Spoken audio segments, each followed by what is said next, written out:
So walk me through your process. How do you pick are you investing for cash flow? Are you investing for equity growth? How do you pick the asset class? How do you pick the fund? Yeah, it's a very interesting process. And unfortunately, there's no shortcut. You have to learn it from one perspective to grow into seeing it from another perspective. When I started, for me, it was about cash flow.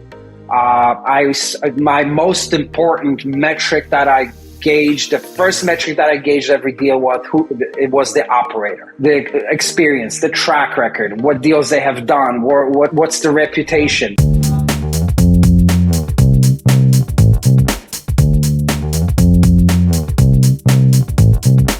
All right, welcome to another episode of the Legacy Wealth Podcast. I am your host, Pascal Wagner, and we teach accredited business owners how to invest in private investments. And today we have on the show Kamil Maras, who is an immigrant entrepreneur who migrated over from Poland to the United States when he was just 13 years old in 1993. He started a company called B&B Siding Contractors, grew that to over 7 million, and then acquired and grew a roofing company that grew to 12 million a year, and a real estate development company in Florida up to 10 million a year in revenue. So I'm really excited to have Kamil on the show. I know him from GoBundance. I've known him for a couple of years now. He's invested over 1 million into different funds as an LP. And thanks for coming on the show, Kamil. Thank you so much, Pascal. It's great to be here, man. Yeah, man. So to get us started, what I want to do is always share a story of how did you start investing in funds? What's your story? For sure. Okay. So, everything starts with making that bank, creating that capital, that investable capital that you can then leverage for compounded interest and returns, right? So for me, it all starts in 2005. I get into the roofing and siding residential business back then. Not knowing any better, I'm in it. I'm working all the functions throughout the years. And fast forward 10 years when I have a realization that, man, this isn't really working out. Like, I'm not saving any money. I'm not going on vacations. I'm always stressed. The bank account's always low. Something's off, right? So I get on this whole journey of rediscovering what it is to have a business. And I realize, a business is something you work on and not in, right? That whole thing. And then the self-development journey, that's a huge part of everything. You can't forget about dreaming about investing if you're not, investing in yourself first, right? So that's the basis. So fast forward another 2 years, I'm in a position where all of a sudden I see that the business has some structure around it. It has some systems. I hired 1 or 2 people. I can delegate a little bit more. Now I'm noticing that even though I added overhead, I'm actually like making money, saving money. And that's where it started. I wasn't thinking so much at that. Well, actually, let me rephrase. I was going to say that I wasn't thinking about investing that much, but I remember it was 2014, 15 that I bought my first duplex, right? So there was my mindset was around real estate already. Just because my mom was in it already and I kind of followed her coattails and I bought that first property. But then, like I said, with building on what I started with the business and the scale, I get to a year of 2017 where I joined GoBundance. And there, the concept of proximity is power, the influence effect really just becomes wide. My eyes are, wide open. It's such a blast of just realism of where you could be, what you could achieve. And that's why I started hearing all the concepts about syndication, investing in other people's deals, being an LP, a KP, a GPM deals. And I was like a kid in a candy store, right? Just eating everything up like a sponge, learning, going to every single meetup, every single event, just learning. And at the same time, I'm scaling my business. I'm adding people. I'm adding processes. We're ramping up marketing, and there's more and more cash, invested on the side, not invested, put away on the side for future investments. So about a year into GoBundance, I start talking to guys about investing in their deals because real estate was already my thing. And the first thing I started doing is real estate syndications, and then came the other type of investments. Got it. Okay, so to recapture the story, so you moved to the U.S. You know, as you got older, you started a business, and then you started acquiring other businesses, and you know, as your business started to grow, you started having extra cash on the side. You joined a new a new mastermind group. This one happened to be GoBundance, and from there, you just learned everything around investing in other deals. So was because I know GoBundance well, was this spurred by the idea of being 100%er, this idea of having all of your expenses covered by passive income, or was it that you wanted diversification away from what you were doing, or that you just met some guys and you thought that what they were working on was cool? I love that question. It was actually the first, right? So in GoBundance, there's this concept called a one sheet where you share your numbers with your brothers, and one of the numbers talks about financial freedom and a freedom percentage that covers your everyday expenses. And it was simple as a thought that I basically grasped onto was, if I want to be in this tribe and I'm going to show up year after year, I got to have that number go up. And it wasn't even something I really wanted to do. Like, I was still kind of, a business owner. And I even thought about, having that number go up, but in my own deals, like buying my own duplexes or single families. But that was the definition, like the defining moment where I said, yep, I got to start investing in passive income in order to, level up. And that's where that idea came from. And again, the initial thought was buying my own properties, but then I realized that you could actually do it way more passively even than that by investing in other people's deals. Yeah, I think a lot of people think that. So one of the first things I think people do when they start investing is they're like, oh, like buy real estate. Like, real estate's a great investment. And it's like, you don't realize how much work it is. And it's everything but passive if you're going to manage it properly. Everyone's talking about raising their financial freedom number. Out of all the different ways that you could increase your passive income, why focus on alternative investments? I think you just hit the nail on the head right a few seconds ago. For me, I'm already focused on my lane. I tried real estate with a few duplexes, and like you said, it's a headache and a half. It's a full-time job in addition to what I was already doing, even though I had a lot of support down in Florida, but it's still, you got to manage financial. You gotta, pick up the phone, and you got to be on top of it. You can't just lay off. So I realized that investing in syndications at the moment, because that was the first type of investment that I did, was the passive thing to do. It was a way to multiply my capital without being involved at all, right? You just look at the statements every month. You wait for the cash flow, and that was something that I really gravitated to that in the beginning. I felt that it was a huge opportunity to basically diversify, one, away from my business, and two, start building that cash flow. Not sure if that was what you were asking, but yeah, no. Good. Okay, and then so walk me through your process, right? Like, I think as a prospective investor or someone who's thinking about getting into funds or maybe has invested in their first one, the thought is how do you pick? Are you investing for cash flow? Are you investing for equity growth? How do you pick the asset class? How do you pick the fund? How do you find deals? Like, walk us through that process. Yeah, it's a very interesting process. And unfortunately, there's no shortcut. You have to learn it from one perspective to grow into seeing it from another perspective, right? When I started, for me, it was about cash flow. My most important metric that I gauged, the first metric that I gauged every deal was the operator, right? The experience, the track record, what deals they have done, what's the reputation?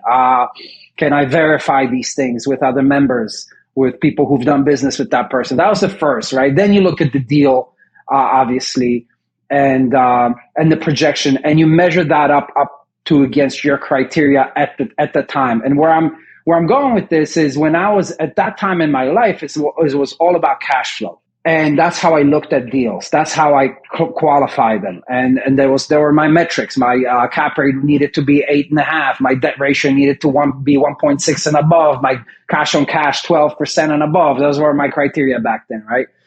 Now, having built up enough investable capital, having enough investments out there already, again, my business is running. Now I'm looking at investments from the equity perspective and the wealth vehicle creation perspective, generational wealth, right? So not so much around cash flow, cash on cash returns, although it all has to be positive. So it's pretty cool how that whole perception changes over time as you gain experience. And it's basically comes down to where you are in life, how old are you, what your risk assessment is, and how much money you got. So what I'm hearing here is it's not that, oh, you started out cash flow and you were young and naive and now you're focused on equity growth and that's what you should have been focused all along. It's more that it's based on where you are in life, what your needs are. Hey, now that you have X percent of your cash flow needs met, now it's like, why would I get extra cash flow that's taxed at a higher rate than maybe capital gains and let me focus more on equity growth? Is that what I'm hearing? 100%. That's exactly it. Yeah. Well, when you think about that transition, is it like, oh man, I hit my 100%er, 100% of my expenses, personal expenses are covered by my passive income? Is that when you started the transition, or was it kind of like, it just feels good, or I have 20% more cash flow than I need? I imagine, it's like, okay, you make $200,000-300K a year in passive and, walk me through that. Yeah, I wish it was so black and white. It's a little tricky. The number is important, right? You want to hit certain numbers in order to sit down and re-strategize your approach to anything in life, whether it's business or investments. So it's important to have data and metrics that you can rely on. It's I wouldn't just make all the decision on gut feeling, for sure. For me, it was the numbers in combination with what my businesses were making at the time, where I knew my investment return on reinvesting in my businesses way supersede anything else. And at that moment, I figured, and it also goes back to the taxable income. I figured that if I park my money in the bigger deals, huge deals, and because really I didn't need the money at that moment because my businesses were covering a lot of expenses and even left investable capital. So I used the big deals and that equity play, like long-term investments, as my next vehicle. So it's hard to say what one thing made that pivot, but it's a combination of few, but data and numbers are important, right? So you definitely want to be a certain financial position for you to make that pivot. Yeah. So now walk me through your first fund. You eventually got into GoBundance. You got excited about investing in syndications, and like what different types of deals did you look at? What got you really excited? What was the final one that you invested into? Yeah, I mean, it was all so super exciting. It was all a learning curve for me at the same time as I was investing. So I started off with, I think it was a 40 or 50 unit apartment syndication. I knew the guy, actually the sponsor on the deal was a dude that was all over, it still is, on Bigger Pockets. So I listened to him for years. I was even a little bit starstruck. I'm like, damn, I'm on with this guy. So that was pretty cool. Everything worked out amazing. It was a great deal. But it was sort of where I'm going with this. It was a certain safe deal. I knew the sponsor. I looked at the numbers. It was what I was familiar with because by that time I had a bunch of duplexes. So I knew the rehab component. I was very comfortable with the whole structure, right? And obviously we were in a good market anyway. So that helped. So I dipped my toes in, and then I started investing in another one of those similar deals. I probably did 3 or 4 of those deals that then eventually paid out over time. And it's a mix. So those were my first type of deals, syndications on the smaller scales with guys that I've somehow came across and were able to like vet and make sure that they're good operators. Totally. So just for the audience, for those listening, if you keep hearing the words funds or syndications thrown around, they are two separate things. Funds are an investment in an operator that might buy multiple assets, whereas a syndication is you're investing in an operator that's buying one particular asset. So in this case, what Kamil is talking about is there is one 44-unit apartment building. And so that is he's investing in the operator that's outlined this one very particular deal, which I feel like, I'd be interested to hear your take.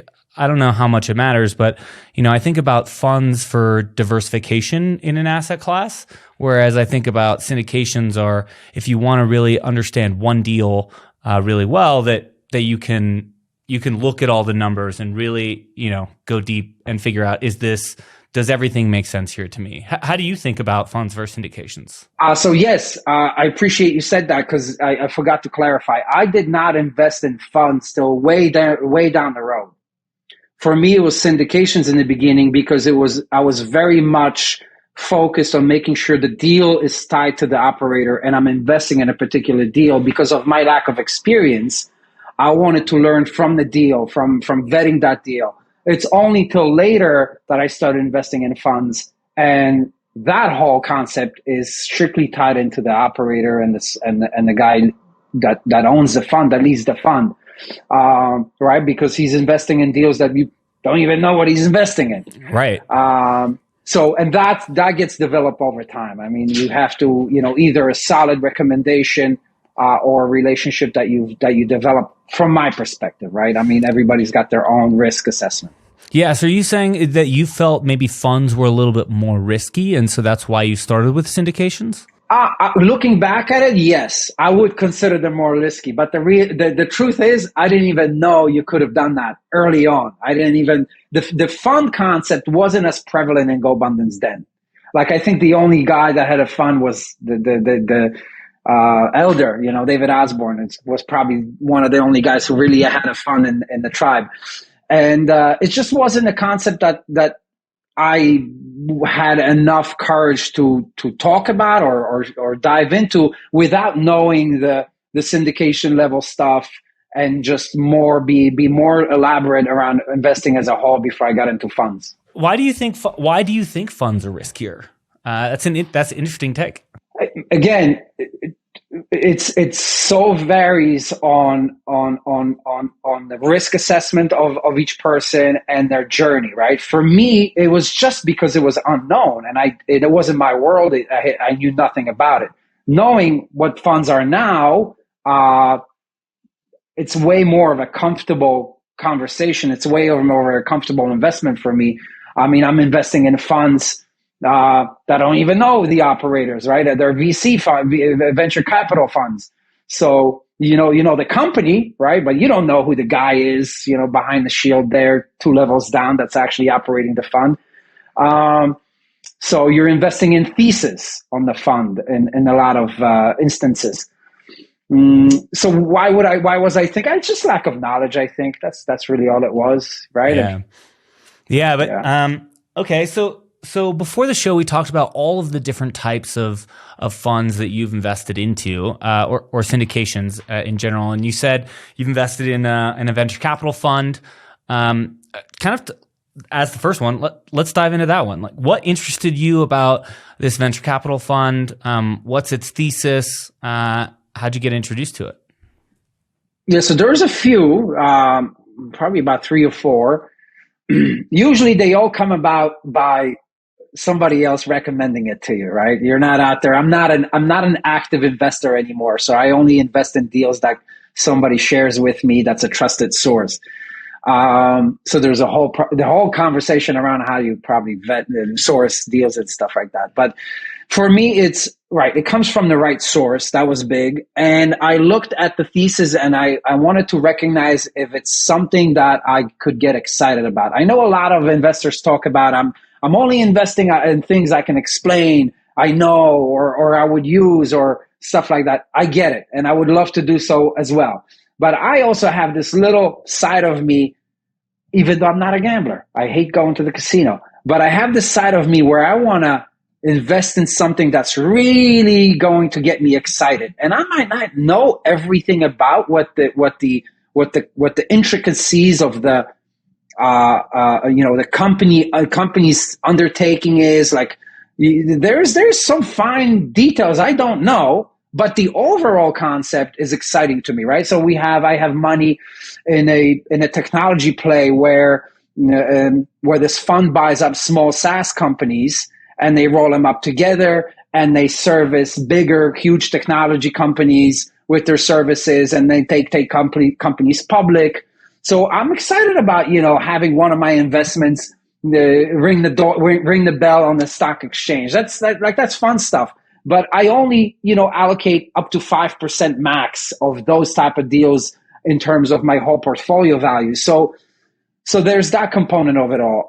And again, if I was a full-time fund investor, it goes a lot more has to go into it, and you have to do a lot more due diligence because you're investing a lot of your capital, right? But it's not me, so I can afford to take a lot of risk because it's more of a just, let's start diversify and put some bets on this here. Yeah. So the SaaS roll up thesis is super interesting. What are the other ones? You mentioned that there were 2, 3, or 4 that you did. Yeah. I'm putting you on the spot. Yeah, no worries. We invested in SineWave, which is also a technology company. That company specializes in connecting the Silicon Valley tech world with the government. So is this a private company, or is this a VC firm? This is a VC firm. Okay, sweet. Yeah.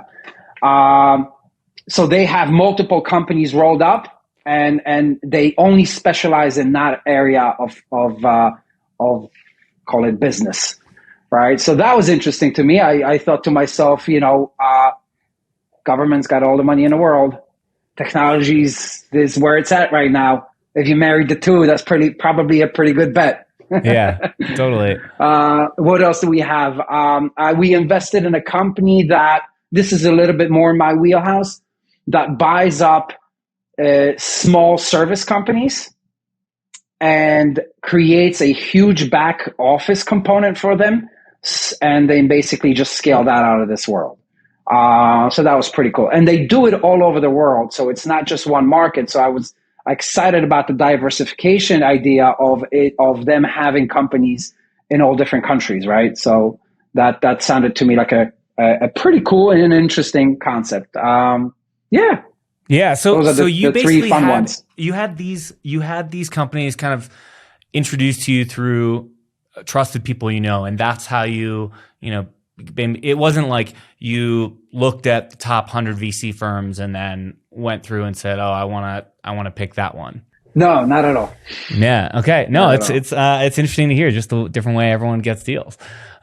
You also talked about that you had 3 other investments that were pretty interesting. You mentioned a private equity investment. Well, walk us through what that fund thesis is, why you like that one, and let's go there. Well, private equity, I think the only one I have is where it's a single family home. It's just a portfolio of single family homes that they buy up and buy and hold. And nothing too exciting, nothing too sexy about it. Yeah. But you've also invested in some unique deals. So you invested in this Renault resort. Like, walk us through that one. Yeah, that's a cool one. Right. Okay. So again, a GoBro connection, and he bought a wedding venue with a golf course with a hotel in Jersey where I live. So I figured, man, I can drive down, check it out for real. And I did. And then, my God, it was not good. It was a dilapidated venue that was caving in on itself. But he sold me the vision, and there was obviously a bunch of other investors. And it was a beautiful vision. Fast forward 4 years later, it is stunning. It's a stunning place. I actually had my company Christmas parties there and everything. And the play was also very interesting to me because it had those actually four components. It had the winery, had the golf course, had the hotel, had the wedding venue. So a lot of income sources from that. Again, the sponsor had proven track record. They've done deal like that in the past. I was very confident with that. And since then, they've done probably about 4 or 5 other similar concepts all over the country. So it's really cool. It's one of those where you can talk about you're an owner in a resort, in a golf course. You're an owner in a winery. So it's a cool one to talk about. But that one it worked out very well. Yeah. Do any of these deals have additional perks like discounts if you invest, or is that not part this of the one game? kind of does. This one kind of does. Nothing too crazy, but yeah, it's fun also when you walk into the resort and they tell you welcome home, but they probably say it to everybody, but still feels good. Oh, okay. I love these. You've also had a deal that went sideways, and I feel like there's a lot that you could to share the learnings that you had. Walk us through this RV deal that you've invested in. When did you make it? What was going through your mind when you made the investment? Talk to us about it. Yes, I mean, I'll start by saying that it went sideways, but not because of any ill intent or mismanagement. I guess maybe, yeah. Well, no, not really. No, I was going to say everything in life could be mismanaged, right? Even if you have the best intentions, if you make a mistake, it could be considered mismanagement.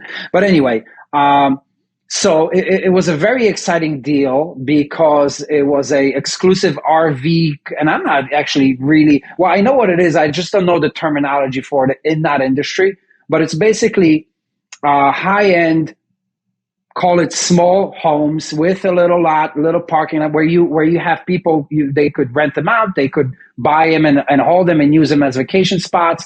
And the whole resort was beautifully, created. The concept was just amazing, high end. Everything was and the location near Tampa was amazing. Well, still is. But unfortunately, halfway through, the GC passed away. I think during COVID, if I'm not mistaken, maybe even GC, general COVID, contractor. The general contractor passed away, and that's where everything started falling apart. Right. There were some general contractors brought in to pick up the pieces, but couldn't stay within the budget. And basically that whole trickle down effect to led us to where we are today, where we're looking to offload it and hopefully just recoup investment capital, or maybe at least certain percentage of it. But again, it happens. It's nobody's fault. And it's just the risk that you take, and it's all good, man. You move on.